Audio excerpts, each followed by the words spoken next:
വാണിമേലിൽ 3 വയസ്സുകാരനെ വെള്ളത്തിൽ മുങ്ങി മരിച്ച നിലയിൽ കണ്ടെത്തി. വാണിമേൽ മുടിക്കൽ പാലത്തിന് സമീപമാണ് സംഭവം.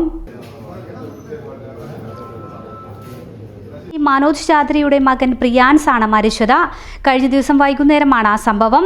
വാണിമേൽ മുടിക്കൽ പാലത്തിന് സമീപമുള്ള താമസ സ്ഥലത്തിനടുത്തെ താറാവിനെ വളർത്താൻ നിർമ്മിച്ച ചെറിയ കുളത്തിൽ കുട്ടിയെ മരിച്ച നിലയിൽ കണ്ടെത്തുകയായിരുന്നു. മുടിക്കൽ പാലത്തിന് സമീപമുള്ള ഫാമിൽ ജോലി ചെയ്തു വരികയായിരുന്നു കുട്ടിയുടെ മാതാപിതാക്കൾ. ഉറങ്ങിക്കിടക്കുകയായിരുന്ന കുട്ടി താമസ സ്ഥലത്തോട് ചേർന്ന് നിർമ്മിച്ച പോണ്ടിലേക്ക് ഇറങ്ങിപ്പോയതാണെന്ന് കരുതുന്നു. രക്ഷിതാക്കളും നാട്ടുകാരും ആശുപത്രിയിൽ പ്രവേശിപ്പിച്ചെങ്കിലും ജീവൻ രക്ഷിക്കാൻ സാധിച്ചില്ല. കുട്ടിയുടെ മൃതദേഹം വടകര ജില്ലാ ആശുപത്രി മോർച്ചറിയിലേക്ക് മാറ്റി. വളയം പോലീസ് ഇൻക്വസ്റ്റ് നടത്തിയ മൃതദേഹം ഉച്ചയോടെ കോഴിക്കോട് മെഡിക്കൽ കോളേജിലേക്ക് കൊണ്ടുപോയി.